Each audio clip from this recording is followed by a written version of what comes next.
नमस्कार, मेरा नाम विशाल मंगलवादी है और मेरे इस YouTube चैनल में आपका स्वागत है। मैं 27 पुस्तकों का लेखक सह लेखक हूं और मेरी जो सबसे नई किताब है वो है बाइबल ने आधुनिक भारत को कैसे बनाया, the Bible and the making of modern India. In video में मैं इस बात की चर्चा कर रहा हूं कि बाइबल ने किस तरह से नए भारत को इंडिया को बनाया और बाइबल को अलग करने से क्या नुकसान भारत में हो रहा है। आज के इस वीडियो में हम खास तौर से भारत की आजादी, स्वतंत्रता की बात करेंगे, क्योंकि 15 अगस्त को हमारे स्वतंत्रता दिवस है। भारत, जैसा आप जानते हैं, ब्रिटेन का उपनिवेश था। 15 अगस्त 1947 को बिना युद्ध लड़े भारत को आजादी प्राप्त हुई।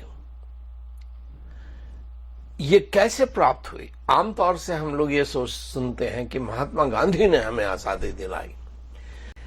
महात्मा गांधी के जन्म के 36 साल पहले, 1857 के विद्रोह के 24 साल पहले, 1833 में ब्रिटिश संसद ने यह तर्क स्वीकार कर लिया था कि परमेश्वर की इच्छा यह है कि भारत को आजादी मिले।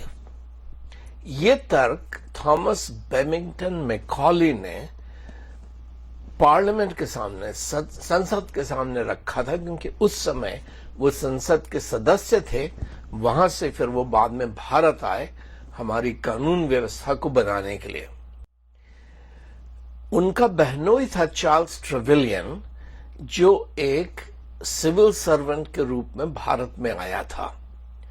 वो एक बहुत गहरा विश्वासी था, जो बाइबल के अनुसार चलने का प्रयास करता था और जो ईस्ट इंडिया कंपनी का भ्रष्टाचार था उसके विरुद्ध लड़ता था।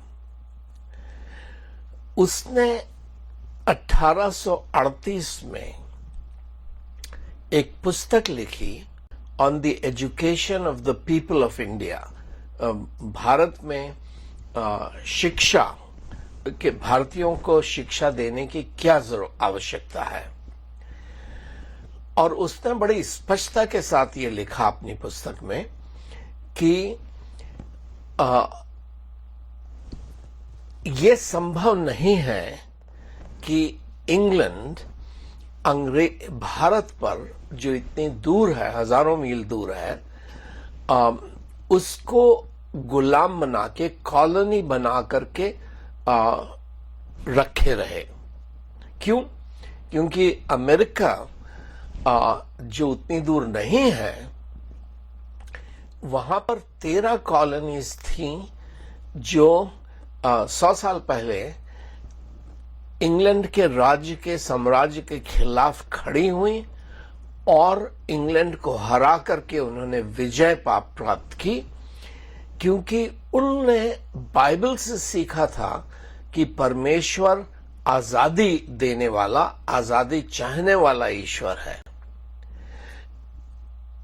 बाइबल के लिखने की शुरुआत उस समय हुई जब परमेश्वर ने मूसा को मिस्र भेजा, इसलिए कि मिस्र में जो यहूदी इस्राएली गुलाम थे, उनको गुलामी से छुड़ा करके एक महान देश बनाए जिसमें दूध मधु की धाराएं बहती हैं।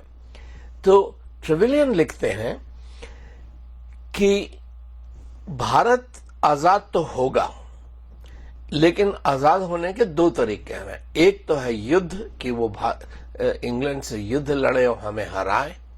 यदि इस युद्ध के द्वारा भारत आजाद हुआ, तब हमारे और भारत के बीच संबंध जो है वो समाप्त हो जाएंगे। दूसरा तरीका आजादी का है कि हम भारतीयों को शिक्षित करें, उन्हें सिखाएं कि वो जो मुसलमानों के, मुगलों के, मराठाओं के, सिखों के राज्य में रहे हैं, हिंदुओं ब्राह्मणों के राज्य में रहे हैं, गुलाम रहे हैं, किस तरह से स्वतंत्र बन सकते हैं और स्वतंत्र बने रहेंगे। स्वतंत्रता है क्या और किस तरह से सुरक्षित की जाती है, ये ज्ञान भारत में नहीं है।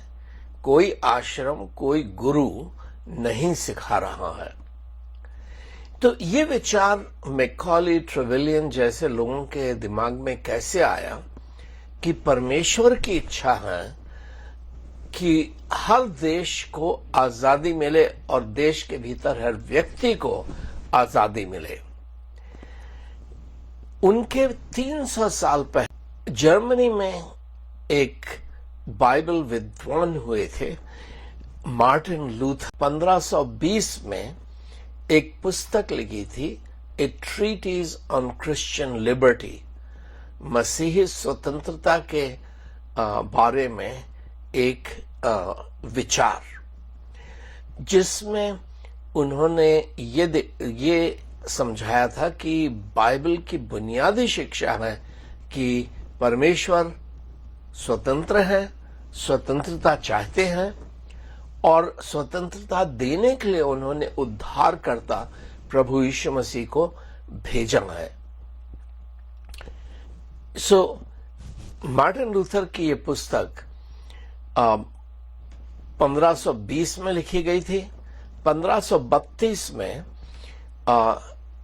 मैकियावेली नाम के एक इटालियन विद्वान हुए, जिन्होंने एक पुस्तक लिखी, द प्रिंस, कि एक व्यक्ति राजा कैसे बनता है और जब वो राजा बन जाता है तो किस तरह से अपने राज्य को सुरक्षित रख सकता है, कि उसे हर प्रकार के उपाय करने पड़ते हैं कि कोई उसका राज्य उससे छीन ना सके। लेकिन लूथर ने राजनीति को इस दृष्टिकोण से नहीं देखा कि सत्ता कैसे प्राप्त करें और सत्ता को कैसे बनाए रखें, लेकिन राजनीति का अर्थ उन्होंने ये सिखाया कि हम स्वतंत्रता कैसे प्राप्त करें और स्वतंत्रता को कैसे स्थायी रखें। और ये बाइबल का प्रमुख एक धागा है जो शुरू से आखिर तक है। धर्म जो है वो सामाजिक नियंत्रण की एक व्यवस्था है। गुलामी को वो उचित ठहराता है। जैसे भारतवर्ष में पिछड़ी जातियों को, अनुसूचित जाति जनजाति को किस तरह से गुलाम बना के रखा जाए, ये हमारे धर्म की एक शिक्षा थी। महिलाओं को किस तरह से गुलाम बना के रखा जाए। प्रभु यीशु मसीह ने यहूदियों से कहा कि तुमने भी धर्म को गुलाम बनाने का मार्ग बना दिया है। सत्य आजाद करता है, धर्म गुलाम बनाता है। इसलिए यीशु मसीह ने कहा कि तुम यदि मेरी बातों को सुनोगे, मानोगे, तो तुम सत्य को जानोगे और सत्य तुम्हें स्वतंत्र करेगा।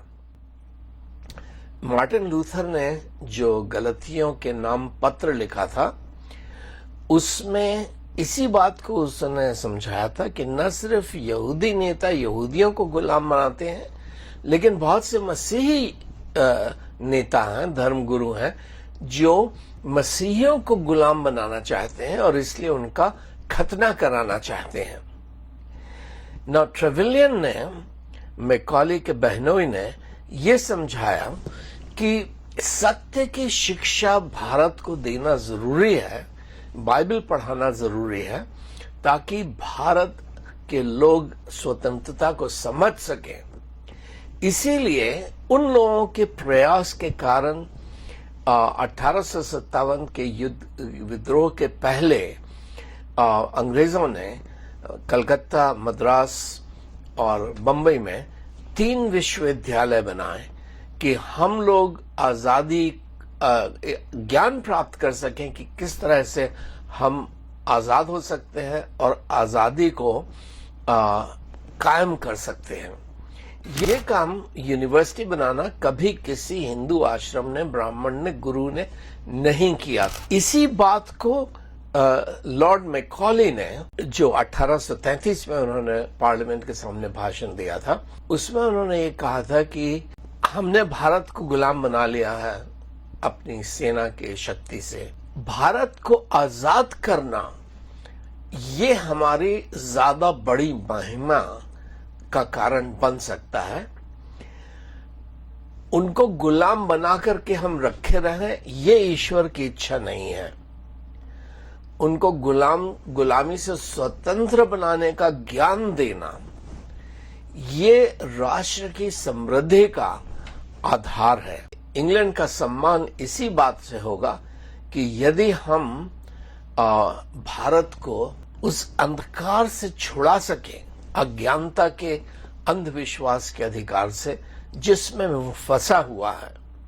भारत का क्या होगा 1833 में हम अभी अनुमान नहीं लगा सकते हैं, क्योंकि हमने भारत के कुछ हिस्सों को इनसे जीता, कुछ को मुसलमानों से जीता, कुछ को मराठाओं से जीता, कुछ को सिखों से जीता।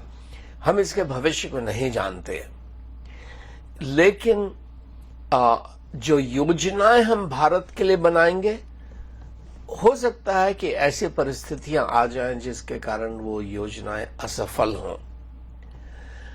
लेकिन हम एक ऐसा राज्य है, ईश्वर का राज्य, जिसका पतन नहीं होता है। परमेश्वर का राज्य ये हमारी नैतिकता में, हमारे साहित्य में, हमारे जो इंस्टीट्यूशंस हैं, जो न्याय व्यवस्था है, शिक्षा व्यवस्था है, इसमें शामिल है। यदि हम भारतीयों को पढ़ाएंगे अंग्रेजी, तो वो दिन आएगा जब वो हमसे कहेंगे कि अब तुम भारत छोड़ो। ये दिन हमारे सबसे बड़े गर्व का दिन होगा कि हमने एक ऐसे उप महाद्वीप को पाया जिसमें लोग गुलाम थे, लेकिन उन्हें हमने शिक्षित किया कि वो अपने अधिकारों को जान सकें, उसके लिए इच्छुक हो जाएं और सक्षम हो जाएं। और हमसे ये कहने लगे कि अब हम अपने ऊपर खुद राज्य करेंगे। ये सबसे अधिक गौरव की बात हमारे लिए होगी। हमेशा कोई भी व्यक्ति, कोई भी देश लड़ाई में जीतता नहीं है, लेकिन कुछ ऐसी भी जीते हैं जो कभी हारते नहीं हैं। वो है ईश्वर के राज्य की, जिस पर बर्बरता, करप्शन, भ्रष्टाचार आदि इसको बिगाड़ नहीं पाते हैं। ये हमें भारत पर देना है कि भारत में परमेश्वर की इच्छा पूरी हो, प्रतिबिंबित हो। 1947 में जो 15 अगस्त को भारत आजाद हुआ, वो बाइबल के से प्रेरित ये एक दृष्टिकोण था आजादी का, जो वास्तविकता बन गया। इस औपनिवेशिक शासन को समाप्त करने में महात्मा गांधी और कांग्रेस पार्टी की क्या भूमिका थी, ये सवाल उठता है। बहुत से लोग भूल जाते हैं कि जब पहला विश्व युद्ध शुरू हुआ, उसमें एडविन मॉन्टेग्यू जैसे अंग्रेज नेता थे जिन्होंने कहा कि हमें भारत को आजाद करने की आवश्यकता है। उससे एक प्रतिक्रिया शुरू हुई जिसने महात्मा गांधी को शक्ति दी कि वो कांग्रेस जो ऑर्गेनाइजेशन थी उसको एक आंदोलन बना दें। दूसरे वीडियो में मैं इसका विस्तार से वर्णन करूंगा, लेकिन इस वीडियो में मैं ये बताना चाहता हूं कि दूसरे विश्व युद्ध के समय में, जो 1945 में खत्म हुआ, भारत को स्वतंत्र देश बनाने के लिए जो सबसे महत्वपूर्ण घटना थी वो थी अंग्रेजी जो प्रधानमंत्री थे इंग्लैंड के विंस्टन चर्चिल, उनके ऊपर अमेरिका के प्रेसिडेंट फ्रैंकलिन रूजवेल्ट का दबाव, ये सबसे महत्वपूर्ण बात थी। जो बाइबल में राष्ट्र की, नेशन की जो शिक्षा है, वो एक नई चीज थी यूरोप के लिए। यीशु मसीह के जन्म के 300 से अधिक साल पहले सिकंदर महान ने यूरोप में साम्राज्यवाद की शुरुआत की थी। जो यूनानियों का, ग्रीक्स का साम्राज्य था वो बिखर गया, फिर रोमियों का साम्राज्य आया जो प्रभु यीशु मसीह के कुछ दशक पहले शुरू हुआ और फैलने लगा। साम्राज्यवाद जो है वो युद्ध पर आधारित होता है, दूसरों को हरा करके उनको अपने गुलाम बनाना। ये भारतीय परंपरा भी थी। हम इसको कहते थे अश्वमेध यज्ञ।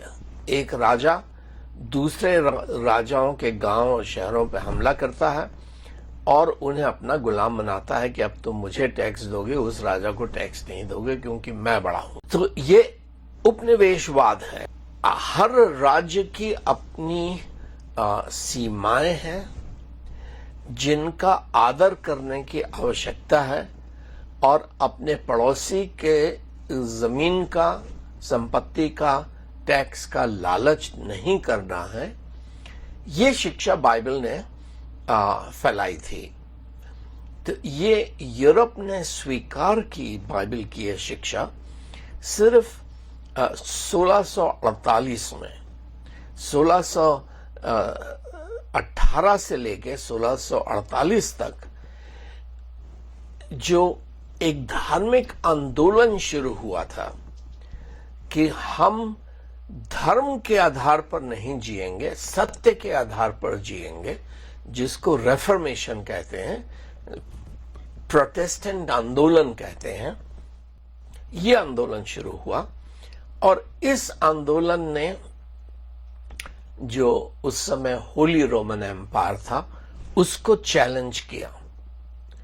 सबसे पहले यह हॉलैंड में, नीदरलैंड में शुरू हुई लड़ाई, जो 50 साल तक हॉलैंड और स्पेन के बीच में, स्पेन का सब समर्थन फ्रांस कर रहा था, उसके बीच में चलती रही और फिर 30 साल तक, 1618 से 48 तक सारा यूरोप इस युद्ध में फंस गया। तो जब 1648 में शांति स्थापित हुई, जिसको वेस्टफैलिया में स्थापना हुई, ये जर्मनी का उत्तरी पश्चिमी हिस्सा है, वहां पर पहली बार यूरोप ने जो बाइबल की शिक्षा थी कि परमेश्वर साम्राज्य नहीं चाहता है, राज्य चाहता है, उसको यूरोप के ईसाइयों ने स्वीकार किया और इससे जो देश की कल्पना है, इंडिया एक देश है, ये कॉलोनी नहीं है, गुलाम नहीं है, ये शुरू हुआ। तो सबसे पहले 2 देश जो यूरोप में स्वतंत्र हुए होली रोमन एम्पायर से, वो था हॉलैंड और स्विट्जरलैंड। इन दोनों का उदाहरण लेकर के अमेरिका में जो 13 अंग्रेजों की, इंग्लैंड की कॉलोनीज थी, ये अलग अलग उपनिवेश थे, उन 13 ने मिलकर के इंग्लैंड के खिलाफ लड़ाई की और उन्होंने कहा कि हम एक देश बनेंगे जिससे यूनाइटेड स्टेट्स ऑफ अमेरिका, जो आज हम अमेरिका कहते हैं, इसका जन्म हुआ। जो वो पहला क्षेत्र था जिसने अंग्रेजी साम्राज्य से स्वतंत्रता प्राप्त की और एक अपना देश बन गया। ये 13 जो कॉलोनीज थी, ये 13 राज्य भी बन सकते थे, लेकिन वो सब एक साथ मिलकर के एक देश बने, लेकिन साम्राज्य नहीं बने कि हम दूसरों पर हमला करके उनकी जमीन नहीं छीनेंगे, हम अपने आप को चलाएंगे। तो ये बाइबल की शिक्षा थी जो पौलुस ने जब वो यूनान में गए परमेश्वर यीशु मसीह के एक शिष्य, उन्होंने ये कहा यूनानियों से कि परमेश्वर ने एक मनुष्य से सारे राष्ट्रों को बनाया है कि वो पृथ्वी पर बसें। उन्होंने इतिहास में हर एक राज्य का समय निर्धारित किया है और उनकी भूमि सेनाओं को स्थिर किया है। परमेश्वर ने ये देश जो है इसलिए बनाए ताकि वो परमेश्वर को खोजें और प्राप्त करें, हालांकि वो हम में से दूर रही है। ये प्रेरितों के काम के 17वें अध्याय में पौलुस की इस बात की चर्चा है। साम्राज्यवाद जो है वो यूरोप में इस प्रकार से समाया हुआ था कि 1648 की जो शांति थी, पीस ऑफ वेस्टफैलिया, उससे साम्राज्यवाद समाप्त नहीं हुआ। लेकिन अमेरिका ने जो लड़ाई शुरू की और आजादी की, वो उसका फ्रांस पर, स्पेन पर प्रभाव पड़ा और दक्षिणी अमेरिका में प्रभाव पड़ा। जो क्रांतियां फ्रांस में और साउथ अमेरिका में फलदायक नहीं हुई, स्पेनिश और पोर्चुगीज साम्राज्य तो समाप्त हो गए, लेकिन दक्षिणी अमेरिका में आजादी फल फूल नहीं पाई। जिस तरह से हमारे यहाँ देश में आजादी को बड़ा झटका लग रहा है, धक्के लग रहे हैं, लड़खड़ाती हुई चल रही है, उसी प्रकार से ये दक्षिणी अमेरिका में और फ्रांस में होता रहा है पिछले 200 सालों से। फ्रांस में नेपोलियन की तानाशाही आ गई और लैटिन अमेरिका में, जो दक्षिण भारत में है, वो एक देश ग्रैंड कोलंबिया नहीं बन पाए, तितर बितर हो गए और डिक्टेटरशिप्स हर जगह आती रही हैं पिछले 200 साल में। क्योंकि आजादी जो है वो आसान चीज नहीं है, ये एक सुंदर फूल है जिसको हर जगह नहीं लगाया जा सकता है बिना जमीन तैयार किए, बिना सही वातावरण तैयार किए। तो भारत की जो आजादी आई, उसके पीछे मुख्य जो शक्ति थी वो कांग्रेस पार्टी नहीं थी, लेकिन अटलांटिक चार्टर था, जो इंग्लैंड और अमेरिका के बीच में 1941 में एक एग्रीमेंट हुआ। विंस्टन चर्चिल इंग्लैंड के प्रधानमंत्री थे, फ्रैंकलिन रूजवेल्ट अमेरिका के राष्ट्रपति थे। दूसरा विश्व युद्ध शुरू हो गया था 1939 में, जब जर्मनी और जापान इंग्लैंड, फ्रांस, हॉलैंड वगैरह के खिलाफ लड़ाई कर रहे थे। अमेरिका तटस्थ था, ये हमारी लड़ाई नहीं है, हम इसमें नहीं पड़ेंगे, हम अपने नौजवानों का खून नहीं बहाएंगे और अपनी स्त्रियों को विधवा नहीं करेंगे, बच्चों को अनाथ नहीं करेंगे। हम क्यों पैसा खर्च करें, क्योंकि ये यूरोप के लोग हमेशा लड़ते रहते हैं।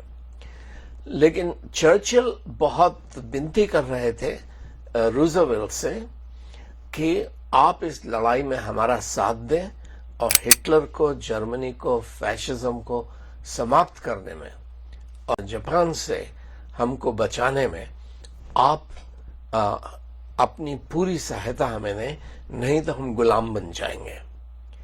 तो बहुत मुश्किल के बाद अगस्त के महीने में 1941 में चर्चिल और रूजवेल्ट एक दूसरे से मिले एक समुद्री जहाज के ऊपर और इस विषय पे उन्होंने बातचीत की। पूरे दूसरे विश्व युद्ध में 11 बार चर्चिल और रूजवेल्ट की मुलाकातें हुई। 9 मीटिंग्स में रूजवेल्ट का लड़का उपस्थित था और वो सारे नोट्स ले रहा था। तो उसकी एक पुस्तक है जिसमें वो बताता है कि इस बातचीत का फल क्या निकला? फल ये था कि अमेरिका कह रहा था कि हमने पहले विश्व युद्ध में आपकी सहायता की, बहुत सारे हमारे लोगों ने अपनी जान गंवाई, फिर आप लोग लड़ रहे हैं, हम क्यों इस लड़ाई में साथ दें? यदि हम आपका साथ देते भी हैं और जर्मनी को हरा देते हैं, जापान को हरा देते हैं, तो क्या युद्ध के बाद इंग्लैंड जर्मनी को अपना उपनिवेश, अपनी कॉलोनी बनाएगा? आपका योजना क्या है?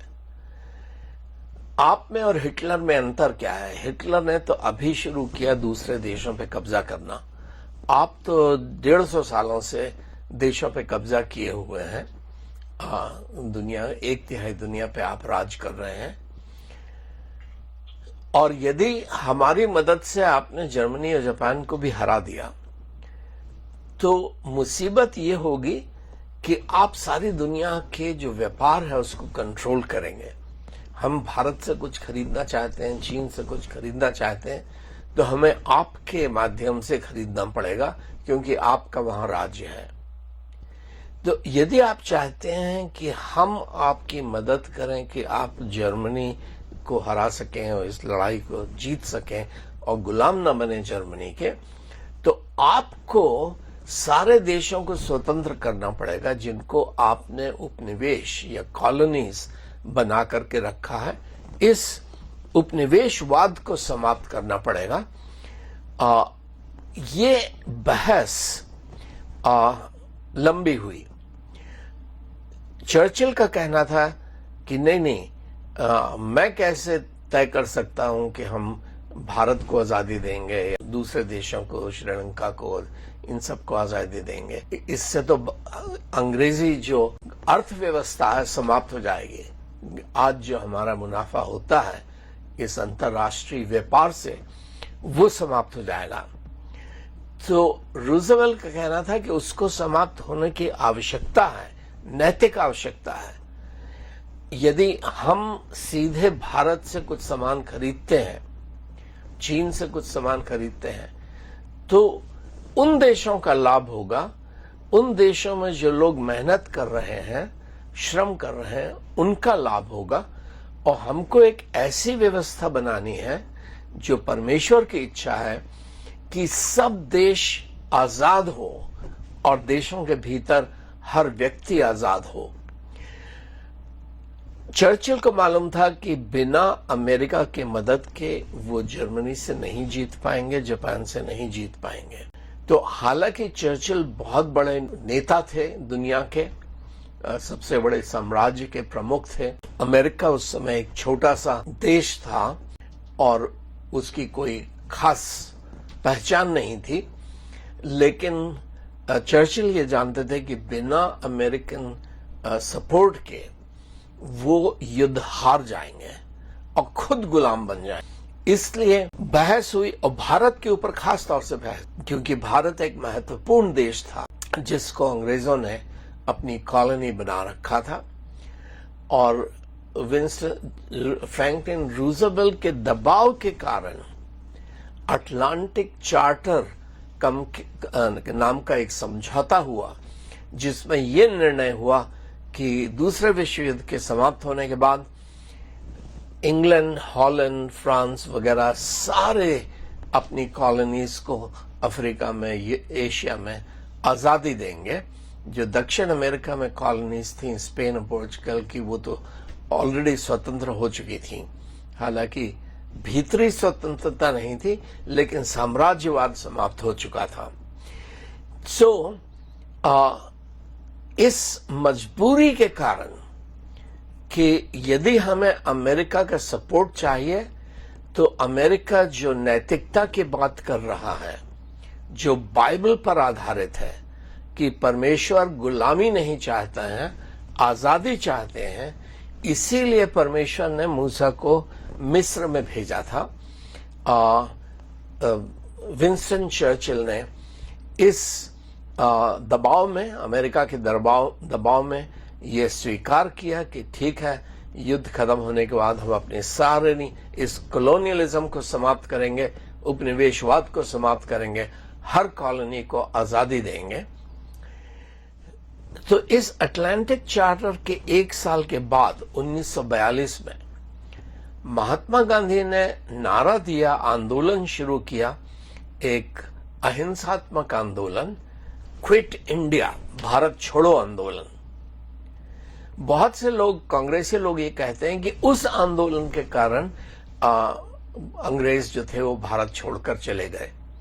ये बात सच नहीं है।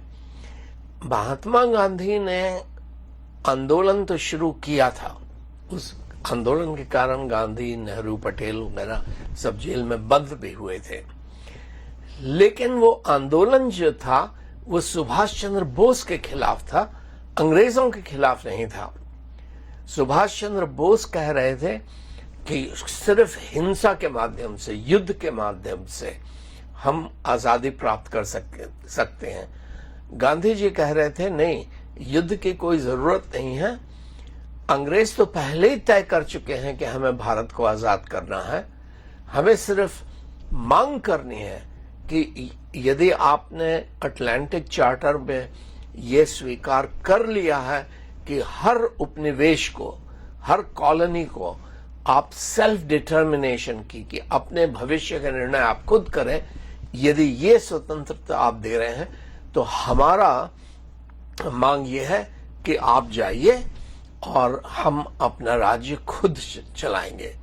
तो जो बात लॉर्ड मैकॉले और चार्ल्स ट्रेवेलियन ने और बहुत सारे दूसरे लोगों ने बाइबल के माध्यम से 100 साल से ज्यादा पहले ये तर्क दिया था कि इंग्लैंड की महिमा इस बात में है कि वो गांधी, नेहरू, पटेल जैसे, अंबेडकर जैसे लीडर्स को तैयार करें जो भारत को खुद चला सकें और हमें उन पर राज्य करने की आवश्यकता नहीं है।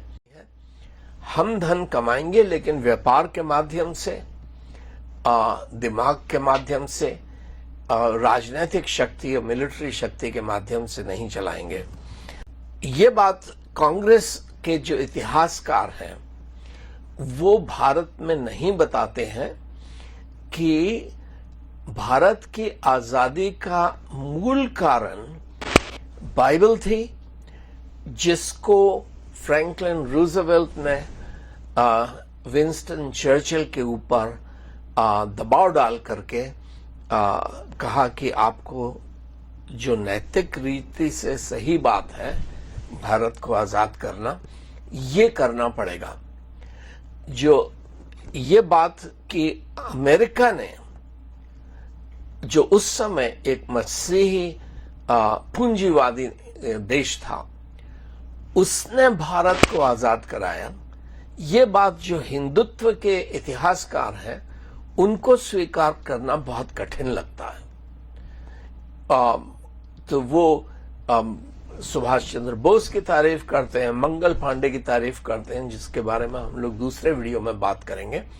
लेकिन जो सत्य है कि इंग्लैंड को विवश किया अमेरिका ने कि वो बाइबल की शिक्षा पर चलें और गुलामी की इस प्रथा को समाप्त करें, ये बात हिंदुत्व इतिहासकार स्वीकार नहीं करते हैं।